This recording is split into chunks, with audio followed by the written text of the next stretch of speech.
زبور نمبر 5، محافظت کے لیے دعا۔ آئے خداوند میری باتوں پر کان لگا، میری آہوں پر توجہ کر۔ آئے میرے بادشاہ، آئے میرے خدا، میری فریاد کی آواز کی طرف متوجہ ہو، کیونکہ میں تجھی سے دعا کرتا ہوں۔ آئے خداوند، تو صبح کو میری آواز سنے گا، میں سویرے ہی تجھ سے دعا کر کے انتظار کروں گا، کیونکہ تو ایسا خدا نہیں جو شرارت سے خوش ہو۔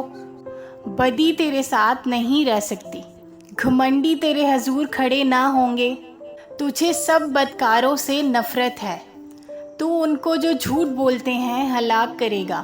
خداوند کو خون خوار اور دغا باز آدمی سے کراہت ہے، کیونکہ میں تیری شفقت کی کثرت سے تیرے گھر میں آؤں گا۔ میں تیرا روب مان کر تیری مقدس ہیکل کی طرف رخ کر کے سجدہ کروں گا۔ آئے خداوند، میرے دشمنوں کی سبب سے اپنی صداقت میں چلا، میرے آگے آگے اپنی راہ کو صاف کر دے، کیونکہ ان کے منہ میں ذرا سچائی نہیں، ان کا بادن محض شرارت ہے، ان کا گلا کھلی قبر ہے، وہ اپنی زبان سے خوشامد کرتے ہیں۔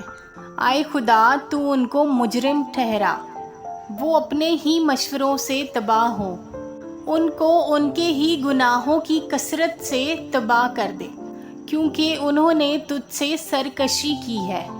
لیکن وہ سب جو تجھ پر سب بھروسہ رکھتے ہیں شادمان ہوں، وہ سدا خوشی سے للکاریں، کیونکہ تو ان کی حمایت کرتا ہے، اور جو تیرے نام سے محبت رکھتے ہیں تجھ میں شاد رہیں، کیونکہ تو صادق کو برکت بخشے گا۔